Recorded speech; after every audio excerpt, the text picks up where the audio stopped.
नमस्कार दोस्तों, गणित की कक्षा में आप सभी का बहुत बहुत स्वागत है। पिछले वीडियोज में हमने ठोस आकृतियों शंकु, बेलन, गोला के बारे में जाना है। आज हम उनसे संबंधित कुछ प्रश्न हल करना सीखेंगे। तो चलिए शुरू करते हैं। उदाहरण 1 है, एक रोलर का व्यास 84 सेंटीमीटर और लंबाई 120 सेंटीमीटर है। पूरे मैदान को एक बार चलने में रोलर 500 चक्कर लगाता है, तो मैदान का क्षेत्रफल वर्ग मीटर में ज्ञात कीजिए। तो किसी भी सवाल को हल करते समय हमको दो बातों को ध्यान में रखना होता है। एक तो क्या दिया हुआ है और दूसरा क्या ज्ञात करना है। तो यहाँ क्या दिया हुआ है, एक रोलर का व्यास दिया हुआ है। व्यास त्रिज्या का दोगुना होता है। त्रिज्या को हम r से दर्शाते हैं, इसलिए व्यास को हम दर्शाएंगे 2r से। तो 2r का वैल्यू दिया हुआ है 84 सेंटीमीटर, इसलिए रोलर की त्रिज्या यानी कि r का मान हो जाएगा 84/2। तो त्रिज्या हो जाएगी 42 सेंटीमीटर तथा दिया हुआ है रोलर की लंबाई 120 सेंटीमीटर है। किसी बेलन की ऊंचाई को हम दर्शाते हैं h से। ठीक है, तो हमारा रोलर जो है इस तरीके से तो होता नहीं है, वो पड़ा हुआ रहता है। ठीक है, तो उसकी लंबाई ही उसकी ऊंचाई होगी। ठीक है, जिसको हम बेलन में ऊंचाई बोलते हैं वो हमारे रोलर में क्या होगी, रोलर की लंबाई होगी। इसीलिए मैंने रोलर की लंबाई को क्या लिखा है, h लिखा है। तो h का वैल्यू है 120 सेंटीमीटर। अब रोलर जब चलेगा तो वो अपने किस भाग से मैदान को छुएगा, अपने वक्र पृष्ठ से। अपने वक्र पृष्ठ से वो मैदान को छुएगा। ठीक है, तो रोलर द्वारा एक चक्कर में घेरा गया क्षेत्रफल रोलर के वक्र पृष्ठ के क्षेत्रफल के बराबर होगा। तो रोलर का वक्र पृष्ठ का क्षेत्रफल यानी कि बेलन का वक्र पृष्ठ का क्षेत्रफल, जिसका फार्मूला होता है 2πRh। तो यहाँ पे हम सभी का मान रखते हैं। 2 के जगह हमने 2 रख दिया और पाई के जगह रखा है 22/7। r के जगह हमने रखा 42 और h के जगह हमने रखा 120। अब हम देख रहे हैं कि हम 7 को और 42 को दोनों को ही 7 से भाग दे सकते हैं। तो 42 की जगह हमारा आ जाएगा 6, क्योंकि होता है 7 छक 42। ठीक है, अब इस तरह हमारे पास क्या बच गया है, अब 2 बचा है, 22 बचा है, 6 बचा है और 120 बचा है। इन सभी को हम गुणा करते हैं तो इनका गुणनफल होगा 31,680 वर्ग सेंटीमीटर। तो रोलर द्वारा एक चक्कर में घेरा गया क्षेत्रफल कितना है, 31,680 वर्ग सेंटीमीटर। रोलर इस प्रकार 500 चक्कर लगाता है, तो रोलर द्वारा 500 चक्कर में घेरा गया क्षेत्रफल होगा 31,680 गुणा 500। तो कितना आ जाएगा, 1,58,40,000 वर्ग सेंटीमीटर। इसको हम बदल देते हैं वर्ग मीटर में। ठीक है, तो सेंटीमीटर को मीटर में चेंज करना होता है तो हम 100 से भाग देते हैं, लेकिन वर्ग सेंटीमीटर को वर्ग मीटर में बदलना है तो 100 गुणा 100 से भाग देंगे। तो क्या बचेगा, 1584 वर्ग मीटर। अतः मैदान का क्षेत्रफल हो जाएगा 1584 वर्ग मीटर। उदाहरण 2 है, एक घनाभ जिसकी भुजाएं 5.5 सेंटीमीटर, 10 सेंटीमीटर और 3.5 सेंटीमीटर है को पिघलाकर 1.75 सेंटीमीटर व्यास तथा 2 सेंटीमीटर मोटाई के कितने सिक्के बनाए जा सकते हैं।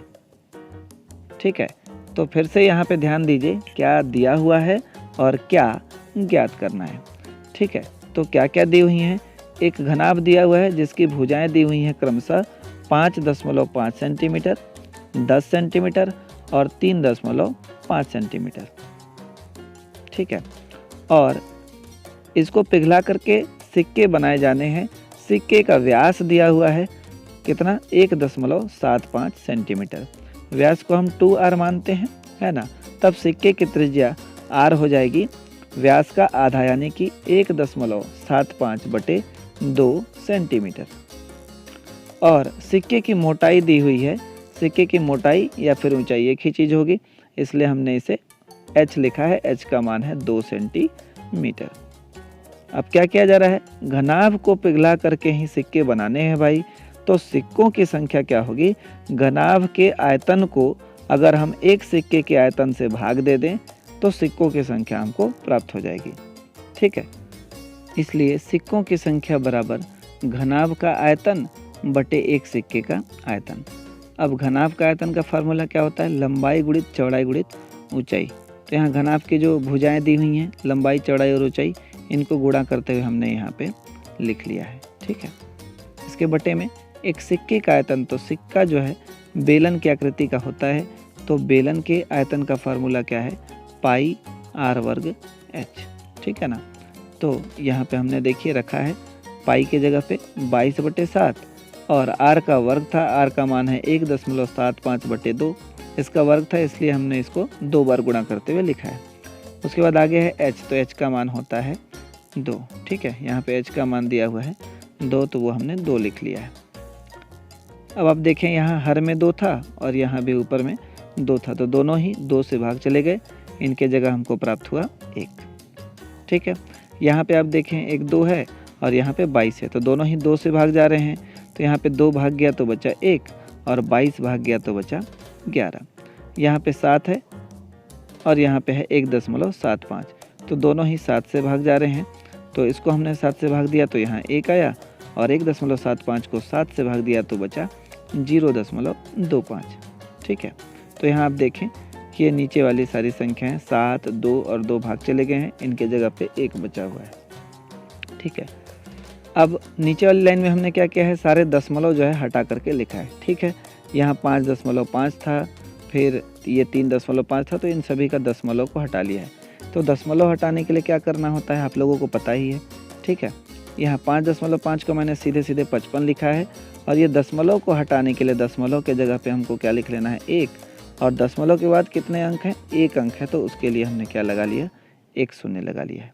ठीक है, अंश वाली संख्याओं के लिए हर में लेना है और इसी तरीके से हर में जो संख्या है उनका दशमलव हटाने के लिए अंश में लेना है। ठीक है, तो यहाँ पे आगे और है 3.5, तो इसको मैंने सीधे सीधे 35 लिखा है और इसका दशमलव हटाने के लिए फिर से मैंने क्या किया है, एक 10 ले लिया है।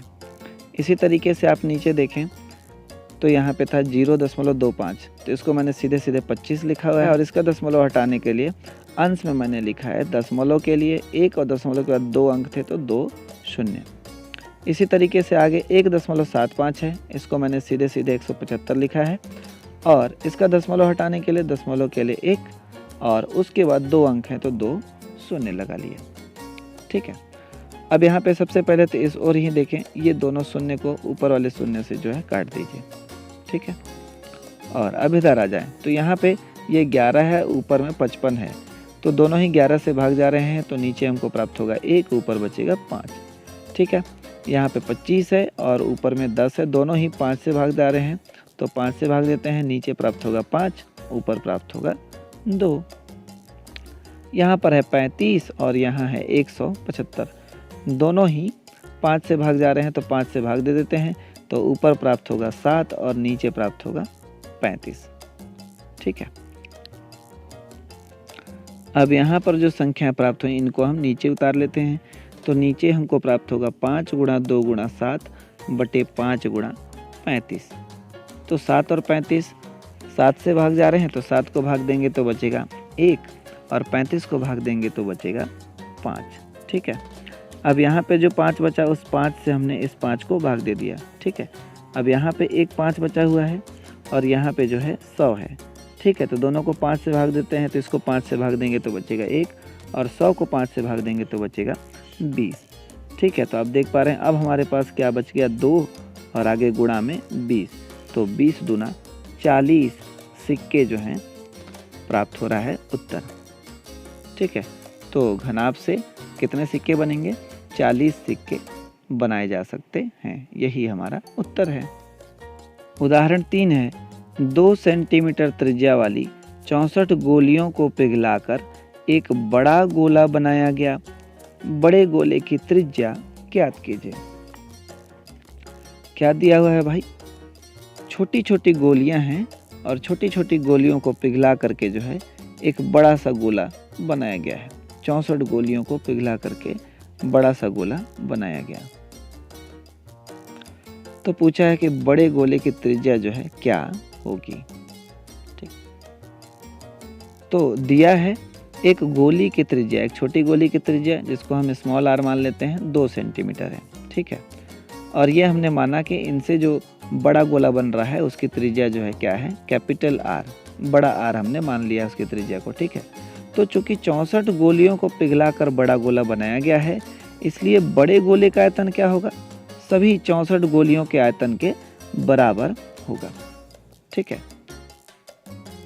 तो गोले के आयतन का सूत्र क्या होता है, 4/3 पाई त्रिज्या का घन। तो बड़े गोले की त्रिज्या हमने कैपिटल आर माना है, इसलिए यहाँ कैपिटल आर का क्यूब लिखा। ठीक है, और बराबर 64 गोलियों का आयतन कितना हो जाएगा, 64 गुणा 4/3 पाई स्मॉल आर का क्यूब, क्योंकि छोटी गोली का त्रिज्या हमने कितना माना है, स्मॉल आर माना है। ठीक है, अब यहाँ पे हम देख रहे हैं कि दोनों ओर ही 4/3 है, 4/3 है, तो ये भाग चले जाएंगे, और पाई पाई है तो पाई भी भाग चला जाएगा।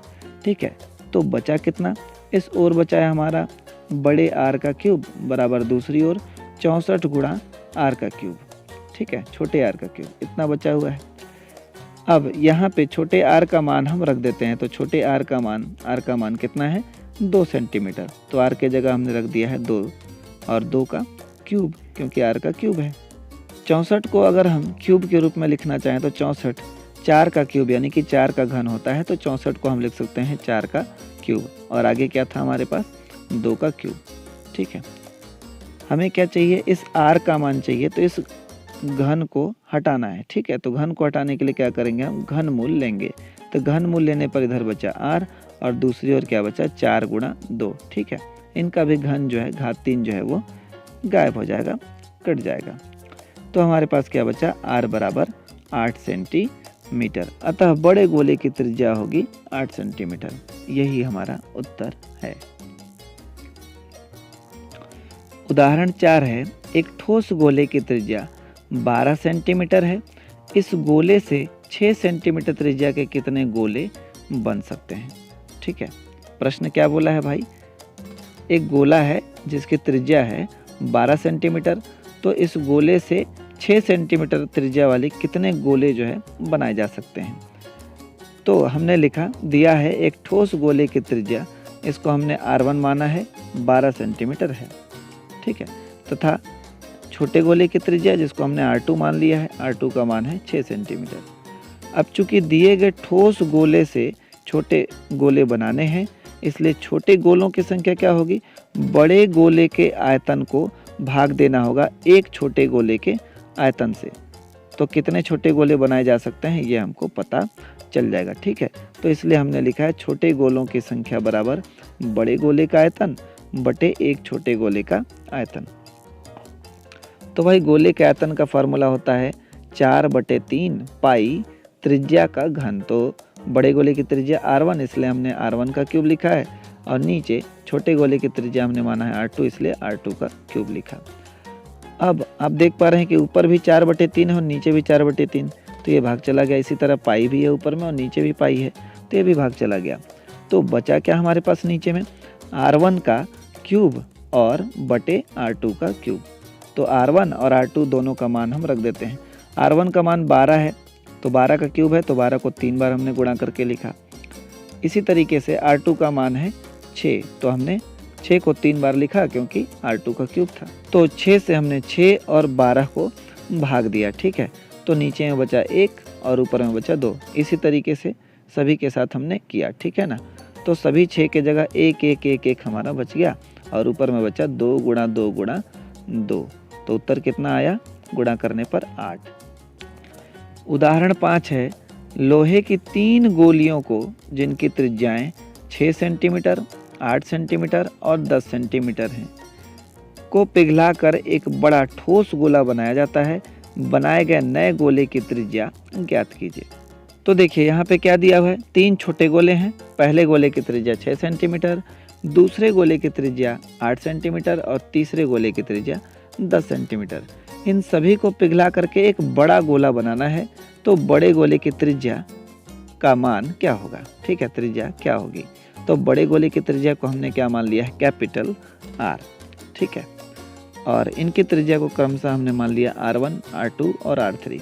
तो देखिए हमने लिखा है, दिया है लोहे की 3 गोलियों की त्रिज्याएं क्रमशः R1 बराबर 6 सेंटीमीटर, R2 बराबर 8 सेंटीमीटर और R3 बराबर 10 सेंटीमीटर हैं। इन गोलियों को पिघलाकर एक बड़ा गोला बनाया गया है। माना बड़े गोले की त्रिज्या कैपिटल R है। तब बड़े गोले का आयतन क्या होगा भाई, तीनों गोलियों के आयतनों का योग, ठीक है। इन तीनों छोटे छोटे गोलियों के आयतन को हम जोड़ेंगे तो बड़े गोले के आयतन के बराबर होगा, ठीक है। तो गोले का आयतन का फार्मूला हमने लिख लिया है। बड़े गोले का आयतन क्या हो जाएगा, 4/3 पाई R का घन, कैपिटल R का घन, बराबर दूसरी ओर पहली गोली का आयतन 4/3 पाई R1 का क्यूब धन दूसरी गोली का आयतन 4/3 पाई R2 का क्यूब धन तीसरी गोली का आयतन 4/3 पाई R3 का क्यूब, ठीक है। अब इसको तो हमने ऊपर वाला जैसे का तैसा उतार लिया, और दूसरी ओर हम देख रहे हैं कि तीनों ही पद में 4/3 पाई जो है उभयनिष्ठ है, तो 4/3 पाई को हमने अलग से लिख लिया है। तो 4/3 पाई को हम अगर बाहर लिखते हैं तो कोष्टक में हमारे पास क्या प्राप्त होता है, R1 का क्यूब धन R2 का क्यूब धन R3 का क्यूब। दोनों ओर 4/3 पाई है, तो 4/3 पाई जो है दोनों ओर से भाग चला जाएगा, तो बचेगा क्या, कैपिटल R का क्यूब बराबर R1 का क्यूब धन R2 का क्यूब धन R3 का क्यूब, ठीक है। तो R1, R2 और R3 का मान मैंने लिख दिया है। तो क्या हो जाएगा हमारे पास, 6 का क्यूब धन 8 का क्यूब धन 10 का क्यूब, ठीक है। 6 का क्यूब होता है 216, 8 का क्यूब हो जाएगा 512 और 10 का क्यूब हो जाएगा 1000। इन सभी को जोड़ेंगे तो हमको प्राप्त होगा 1728, ठीक है। किसके बराबर प्राप्त हुआ है, R क्यूब के बराबर। हमको R का मान चाहिए, इसलिए इनका हम गुणनखंड करते हैं। तो गुणनखंड करेंगे तो हमको मिलेगा 2 × 2 × 2 और 6 × 6 × 6, यानी कि 2 का क्यूब गुणा 6 का क्यूब, ठीक है। तो क्या करेंगे हम फिर से घनमूल लेंगे, तो घनमूल लेंगे तो इनका क्यूब जो है हट जाएगा, ठीक है। ये R का क्यूब हट जाएगा और इस ओर 2 और 6 का क्यूब हट जाएगा। तो क्या बचेगा, R बराबर 2 × 6।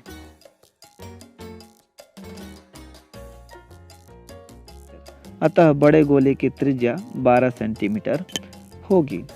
यही हमारा उत्तर होगा। आज के वीडियो में बस इतना ही। फिर मिलते हैं अगले वीडियो में। तब तक हंसते रहिए, मुस्कुराते रहिए और सीखते रहिए, क्योंकि सीखना जरूरी है।